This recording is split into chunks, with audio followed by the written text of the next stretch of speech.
बिस्मिल्लाहिर्रहमानिर्रहीम, अस्सलाम वालेकुम वरहमतुल्लाहि वबरकातुहू। क्योवनस टीवी में आप सभी का खैर मकदम करते हैं। मैं हूं आपका साथी शेख तारिक। क्योवनस टीवी का खास मुलाकात प्रोग्राम लेकर आपकी खिदमत में हाजिर। आज खास मुलाकात प्रोग्राम में हमारे साथ जो शख्सियत मौजूद है वो किसी भी तारुफ के मोहताज नहीं है। मेरी मुराद वकार एच भट्टी जी से है।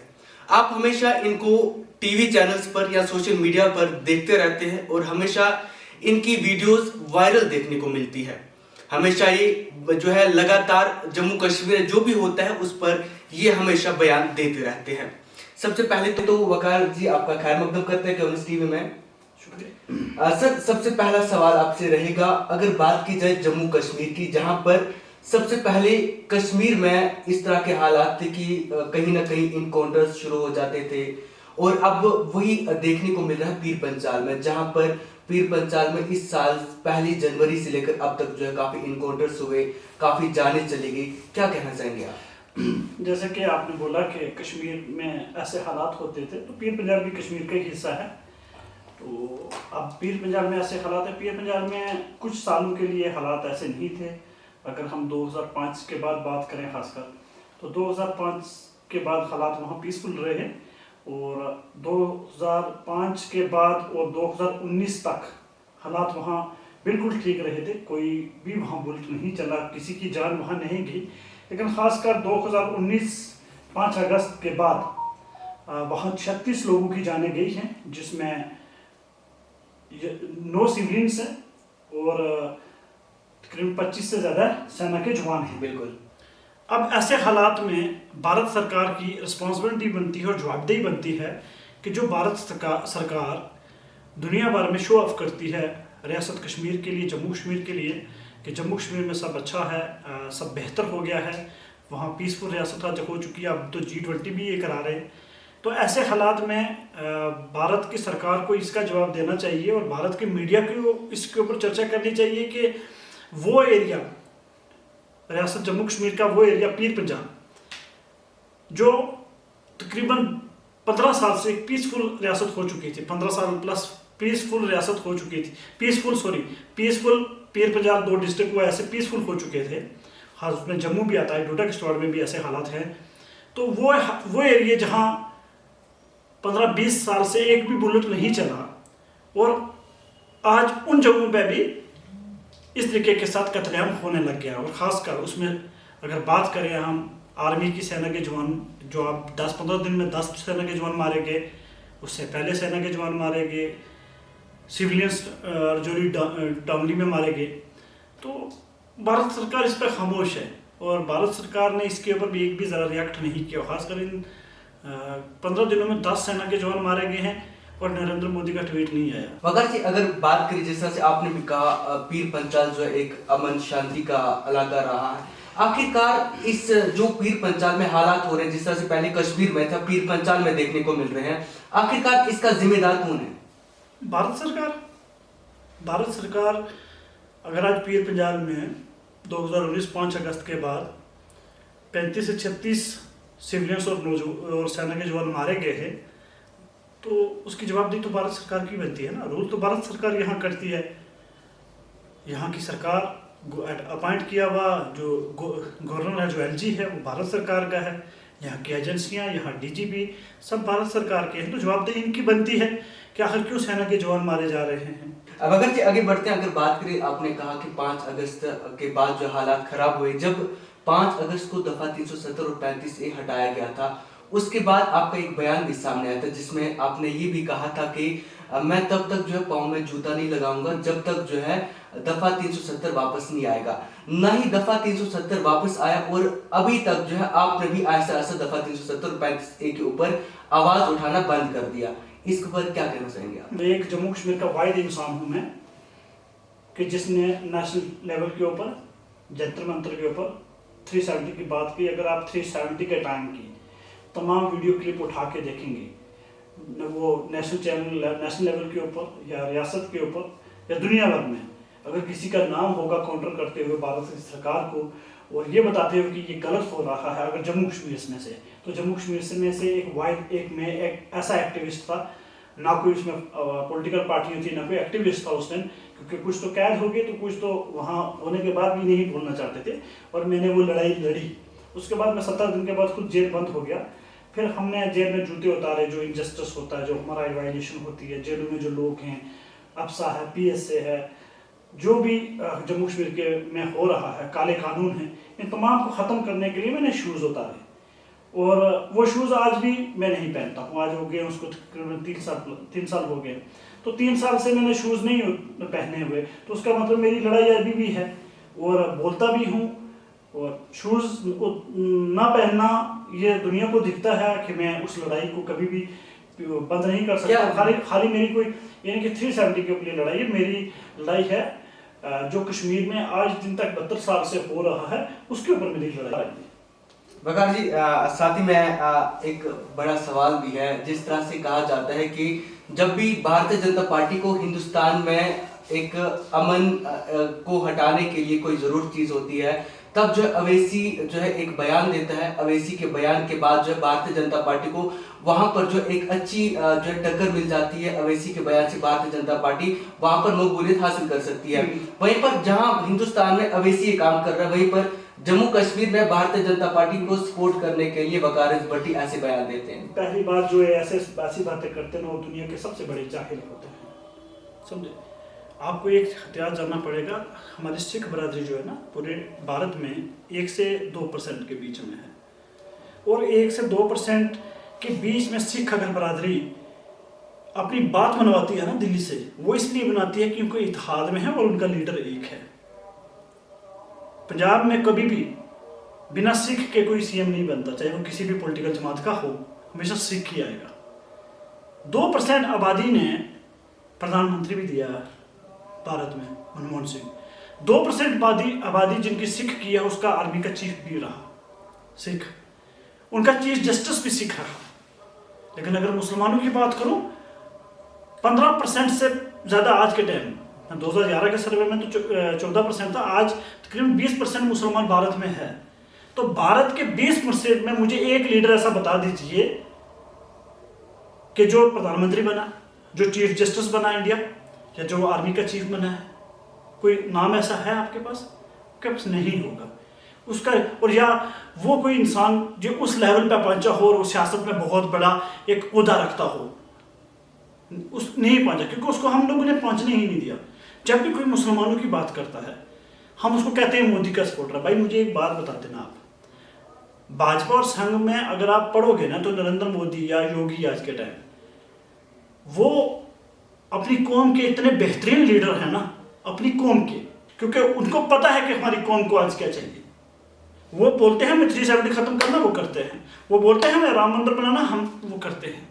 वो बोलते हैं हमें मुसलमानों को किनारे में रखना, वो कर रहे हैं, क्योंकि वो अपनी कौम के लिए कर रहे हैं, अपने उस बड़े वोट बैंक के लिए कर रहे हैं जो वो वोट बैंक उनको मांग रहा है।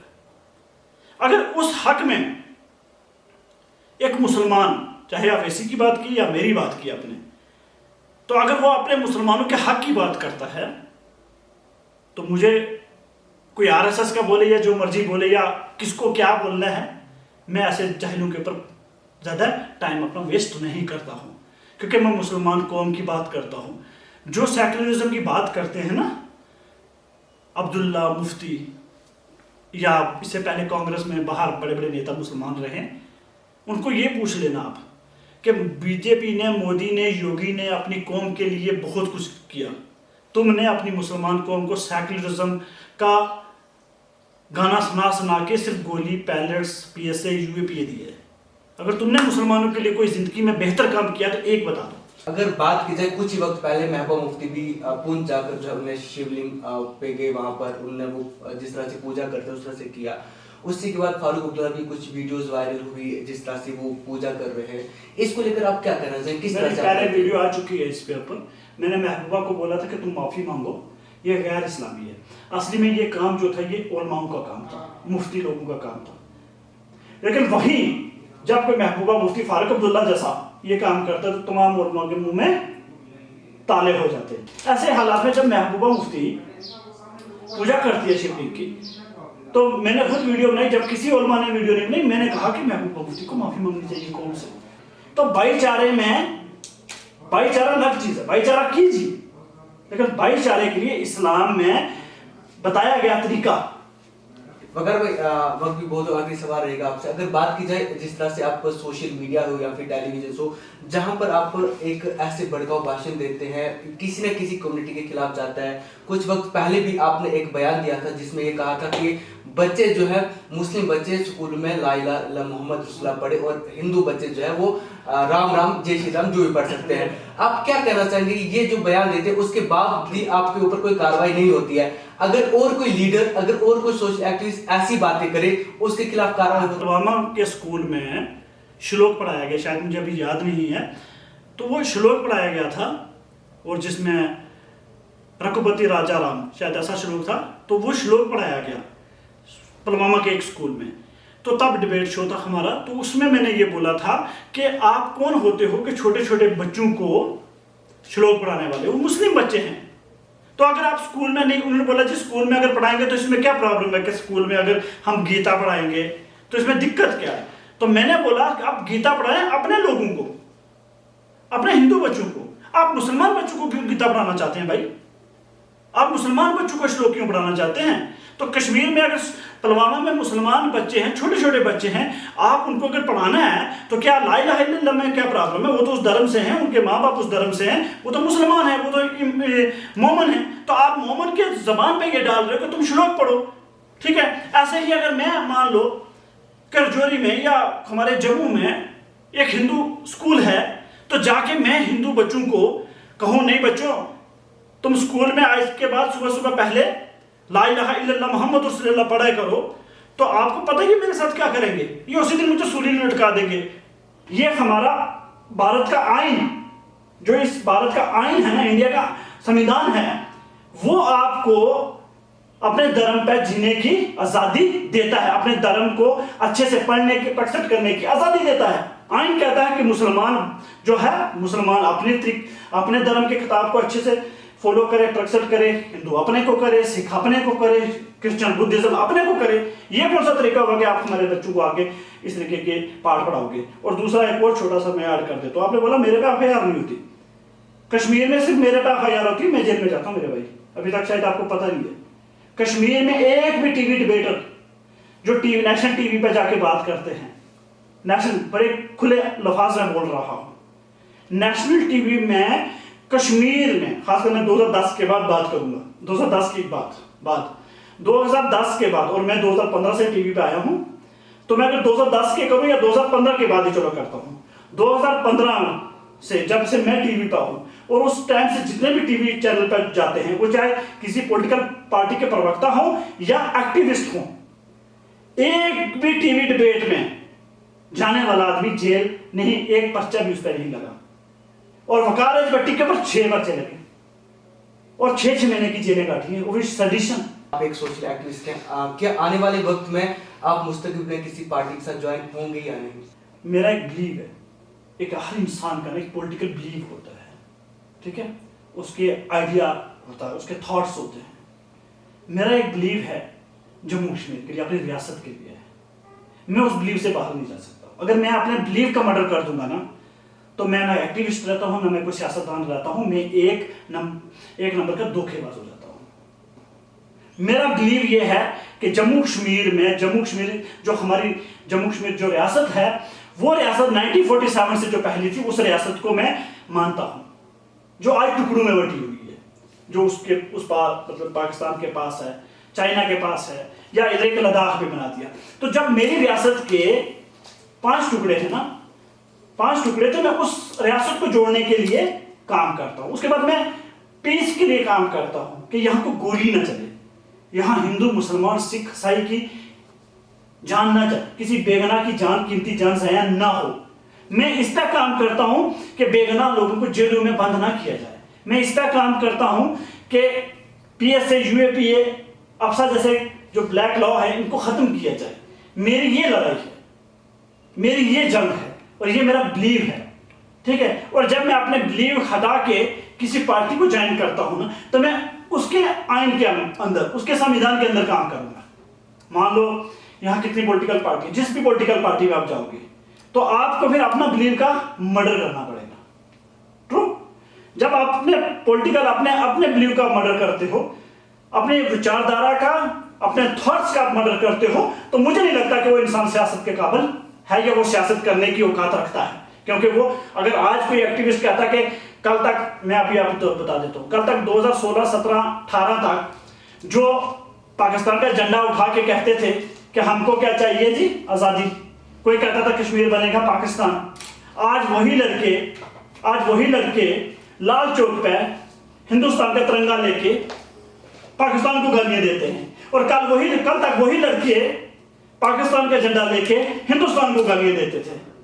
तो क्या ऐसे लोग कश्मीर के हो सकते हैं? नहीं, ऐसे लोग होते हैं सत्ता और ताकत देख के उधर अपने आप को लेके जाना, वो होते हैं पैसा कमाने वाले लोग। वो अपने ना रियासत से प्यार करते हैं, ना मुल्क से प्यार करते हैं, उनके लिए सिर्फ क्या होता है, पैसा। और वही मैं चीज एलजी साहब को भी और सरकारों को भी कहना चाहता हूं, आपको हमसे नफरत होती है, पता नहीं क्यों नहीं, हमें नहीं पता क्यों करते हो आप लोग हमसे नफरत, क्योंकि हम जो 2016 में बोलते थे वही आज बोलते हैं। हम बदले नहीं है ना, 16 में बदले हैं ना आज बदले हैं। लेकिन मैं पूछना चाहता हूं यहाँ की सरकार से या सेंटर की सरकार से, मैं आपसे पूछना चाहता हूं, जब 2016-17 में स्टोन पेल्टिंग करवाता था, पत्थर मरवाता था एक्टिविस्ट, आज वो एक्टिविस्ट आपका तिरंगा लेके लाल चौक में खड़ा है, तो आपने उसको पीएसओ दिए, उसके ऊपर लाखों करोड़ रुपया आप खर्चा कर रहे हो। कभी सरकारों से और तमाम सिस्टम से मैं ये पूछना चाहता हूं, क्या ये लड़के कल अल्लाह ना करे हालात यहां खराब होते हैं और यहां फिर एक बार 2016-17 का माहौल आ जाता है, तो क्या ये लड़के आपके साथ वैसे ही रहेंगे जैसे आज ये तिरंगा उठा के लाल चौक में सबसे बड़े हिंदुस्तानी बनते, क्या कल वैसे रहेंगे? जहां तक मैं जानता हूं नहीं रहेंगे, क्योंकि पैसे लेके काम करते हैं। कल उधर से पैसे ले रहे थे, आज इधर से पैसे मिल रहे हैं। और अगर सिस्टम इन लोगों को आगे ला रहा है, इन लोगों को पुश कर रहा है और इन लोगों को लीडर बना रहा है, तो बदकिस्मती है मेरी रियासत की कि रियासत मेरी किन हाथों में है। और इससे पहले माफिया ने लूटा, जो पॉलिटिकल माफिया थे, उन्होंने इस कश्मीर को बर्बाद किया, कब्रिस्तान भर दिए, जेलें भर दी, और अब वो लोग आगे कुछ लोगों को लाया जा रहा है, हमारे सर पर बैठाया जा रहा है कि जिनके बारे में जिनकी कोई विचारधारा ही नहीं है, जिनकी विचारधारा है मनी पावर, कि मनी आए, पीएसओ लगे और हम हालात बदलेंगे। तो ऐसे लोगों को दिल्ली भी इनके आशीर्वाद है, दिल्ली का भी खुल के, तो ऐसे लोग क्या रियासत का भला करेंगे? ये लोगों से कश्मीर को बचाना है। और जब तक ये आपका फर्ज, हर जर्नलिस्ट का, हर कश्मीरी आवाम का, नौजवान का, बहन बुजुर्ग का फर्ज है कि वो अपने रियासत को बचाने के लिए ऐसे लोगों के खिलाफ बात करना स्टार्ट करे, और डरे मत, अपनी बात रखे, खुल के बात रखे, आइन के अंदर रह के बात करे, आइन से बाहर मत जाए, आइन के अंदर रह के बात करे, और बात करे, लिखे भाई ये कौन लोग हैं जिनको तुम हमारे सर पे बैठा रहे हो, जिनको तुम हमारा टैक्स का पैसा इनके ऊपर तुम ज़ाया कर रहे हो, कौन है ये लोग?